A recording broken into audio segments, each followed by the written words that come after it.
Welcome to the Deep Dive. So, if the thought of flying makes your palms sweat, maybe your stomach tightens up like an overpacked carry-on, well, you are absolutely not alone.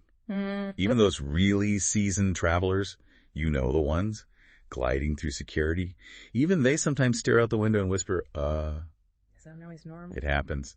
Yeah. So our mission today is really to unpack the sources you shared with us, give you a bit of a shortcut to feeling well-informed about, navigating this common anxiety. We've got some surprising insights and some really practical strategies too. It's true. This fear is incredibly common. And look, while recent events might understandably heighten concerns for some people, our aim here is to provide context, perspective, stuff that goes beyond just the headlines. Right. We'll dive into the real insights that can help calm those pre-flight jitters and hopefully equip you for a calmer journey. Okay, so let's address the elephant in the cabin right away then. Yeah. Because recent aviation incidents have certainly amplified that general anxiety around flying for a lot of folks. Yeah, they have. From our deep dive into the material, we saw a few specific events really capturing public attention, like the tragic Air India incident in Ahmedabad.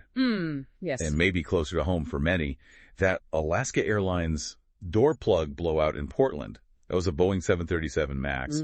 Or even the Vietnam Airlines runway collision in Hanoi. Right.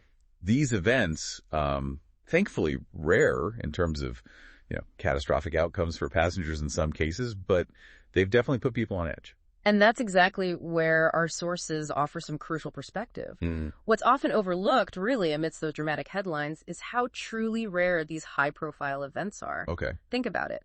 Over 100,000 flights take off and land safely every single day worldwide. That many. Yeah.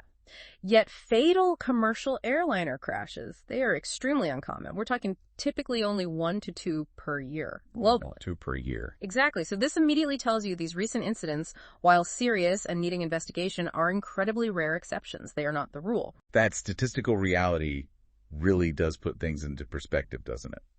It's just so easy for our brains to zoom in on the sensational stuff. Absolutely. Our brains are kind of wired for that drama, and when you zoom out, you see something else fascinating. What's that? Most severe aviation accidents actually involve small planes, like Cessnas. Oh, okay. They operate under vastly different and, frankly, far less rigorous safety oversight and engineering standards compared to the massive commercial aircraft we fly in. That makes sense. Commercial airliners, they're built with multiple redundant layers of safety. You've got highly trained pilots, first off, then a whole global network of air traffic control, sophisticated onboard systems checking everything constantly, and rigorous routine maintenance checks. So many layers. All of these work together in concert. It virtually eliminates any single point of failure. So it's not just one thing keeping us safe up there, it's this whole interwoven system. Exactly. And what's particularly powerful, I think, is how the industry learns from every single incident. Any event, large or small, like that Alaska 737 MAX door issue you mentioned, it triggers exhaustive investigations by independent bodies. In the U.S., that's the NTSB, the National Transportation Safety Board. The U.K. has the AAIB. Internationally, organizations like ICAO set guidelines. And these investigations lead to changes. Directly. They lead directly to stronger regulations, safety improvements, across the entire global industry. It's this continuous cycle of learning and enhancement. Okay. Even if, our perception can be skewed by what gets publicized rather than the true statistical reality. It's the outcome bias, right? The big crashes get the headline. Precisely. Our brains focus on the dramatic because those high-profile crashes dominate the news and feed our fear. Yeah. Meanwhile, the thousands upon thousands of safe landings, even minor emergencies handled expertly every day, they go completely unnoticed by the public. That reframing of risk is really powerful. But, okay, even armed with those facts, when you're actually sitting there in the airport lounge or maybe strapped into your seat, that fear can still creep in. Oh, absolutely. Facts don't always override feelings immediately. So our deep dive suggests that identifying what you're truly afraid of is maybe the critical first step. What are some of those common underlying anxieties people have? It's not always just about the flying itself, is it? That's a great question, because you're right. The fear of flying often isn't just about being in the air. It's frequently a proxy for something else. Like what? Well, are you afraid of the loss of control?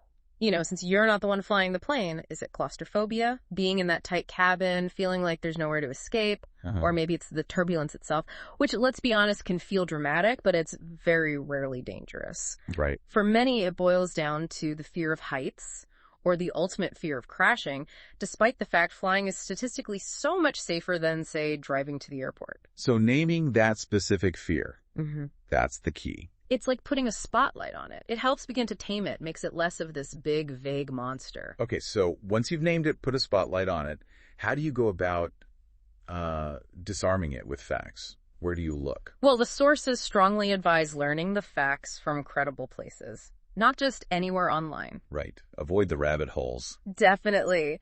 Think airline safety blogs run by actual pilots or engineers. Pilot Q&As can be great.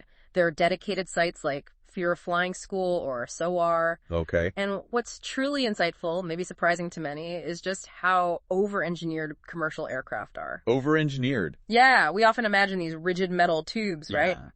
But these planes, especially their wings, they're designed to flex a lot, like champion gymnasts. Really? Yes. They absorb forces far greater than any turbulence you'll ever experience. They're designed to ride the potholes, not break apart. And the pilots, some of the most highly trained, tested, and retested professionals on Earth. That's reassuring. But here's the crucial counterpoint, and this is important. The sources strongly caution against doom scrolling. Ah, yes, doom scrolling. Don't go searching Reddit forums for crash stories or watching those sensationalized documentaries, especially before a flight. Your brain just doesn't need that kind of drama input if you're trying to manage this fear. That makes total sense. Okay, so with that factual grounding in mind, let's talk about actual techniques. Things you can do to make the journey calmer. It starts before you even step on the plane, right? Creating a kind of calming ritual at the airport. Absolutely. Airports can feel chaotic. So fighting that noise with routine, with your own sense of control, can be huge. What are some of those ways we can anchor ourselves? What did the sources suggest? Some really good practical tips. Packing early and light helps avoid that last-minute stress rush. Good one. Arriving early gives you breathing room. You're not frantic going through security. And bring soothing tools. Noise-canceling headphones are really a must for many. Yeah, game changer. Herbal tea bags you like, maybe a little lavender oil on a tissue, or creating a specific playlist. Call it smooth takeoffs only or something. I like that. And then build your own personal anchoring routine. Maybe it's always buying the same airport snack. Or texting a loved one a specific emoji before you board. Even doing a quick stretch in a quiet corner. Little rituals. Yeah. These small, deliberate habits can signal to your brain, okay, I'm in control here. Things are proceeding normally. Those little routines sound like they could make a really big difference. Okay, so now you're on the plane, mid-flight, and that familiar feeling starts to creep in. What are some powerful grounding techniques people can use right there in their seat? Okay, one of the most effective, and you might have heard of this one, is box breathing. Box breathing. How does that work? It's a really simple, controlled cycle. You inhale slowly for 4 seconds. Hold your breath gently for 4 seconds. Exhale slowly for 4 seconds. And then hold the exhale for 4 seconds. Then repeat. Inhale 4, hold 4, exhale 4, hold 4. Exactly. What's really powerful about it is how it instantly signals your nervous system to dial down the panic. You're forcing it into a calm, controlled rhythm. It's like a physiological override switch. Okay, I can see how that would help. Another excellent one is the 5, 4, 3, 2, 1 exercise. This is great for pulling you out of racing thoughts. How do you do that one? You just, wherever you are, mentally name 5 things you can see around you. Then 4 things you can physically feel, maybe the texture of the seat, your feet on the floor. Then 3 things you can hear, 2 things you can smell. And finally, 1 thing you can taste, or maybe just 1 thing you're thankful for. 5, 4, 3, 2, 1. See, feel, hear, smell, taste, or thankful. Right. These techniques, they're designed to literally hijack that panic loop. They bring your senses right back to the present moment, anchoring you in reality, not in the fear. Hijack the panic loop. I like that framing. And speaking of mid-flight sensations, turbulence. Let's reframe that. You mentioned it feels dramatic but isn't dangerous. Exactly. Think of it like potholes in the sky. That's a common analogy pilots use. Like driving on a bumpy road. Or being on a boat in choppy water. You bounce, you feel the movement, but you don't panic, right? The boat is designed for waves. Planes are absolutely designed to withstand turbulence far rougher than anything you'll likely encounter. Pilots try to avoid it for comfort, but it's fundamentally a physical sensation, not a sign of danger. Okay, potholes in the sky. Got it. And another powerful tool to manage that sensation, or really any anxiety surge, is simply distraction. Ah, good old distraction. It works. When your brain is occupied with something else, especially something engaging or complex, it just has less bandwidth to process those fear signals. So what kind of distractions work best? Load up your devices. Comforting shows, maybe British baking is better than an air crash investigation show right before you board. Probably a good call, yeah. Audiobooks, podcasts with soothing voices. Games that require focus can be incredibly effective. Things like Tetris, Sudoku, crosswords. They literally dizzy the part of your brain that might otherwise be spinning out on fear. Makes sense. Even downloaded meditation sessions.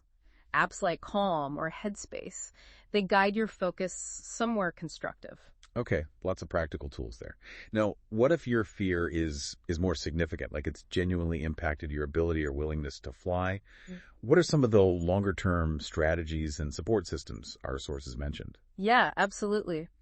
For those deeper anxieties, sometimes those in-the-moment techniques aren't quite enough or you need more support. You might consider a dedicated course or therapy. Like what kind? Some airlines actually offer fear of flying classes, which can be great. Some even include time in a simulator. Interesting. Then there are therapeutic approaches. Exposure therapy is one where you gradually face the fear in a safe, controlled way. Or therapies like EMDR, that's eye movement desensitization and reprocessing, or CBT, cognitive behavioral therapy. Those can be really helpful, especially if the fear is linked to past trauma. Okay. Even things like virtual flight simulators used therapeutically, or hypnotherapy often combined with talk therapy, are options people explore. Lots of avenues. And here's a really simple yet incredibly powerful tip that came up. Tell the truth. Just tell the flight attendant you're nervous. Yes. Just discreetly let them know when you board, or anytime. Flight attendants have truly seen it all.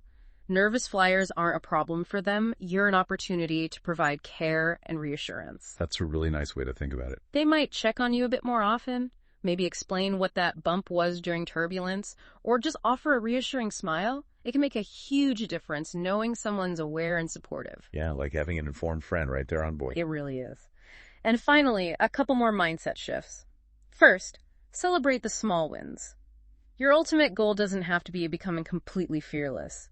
Maybe it's just to get on the plane anyway. Just do it, even if scared. Exactly. Start with short flights if you can. Focus on just getting through that one trip. Over time, those fearful moments become more familiar, then more manageable, and eventually, for many people, they kind of fade into the background. Building tolerance. Right.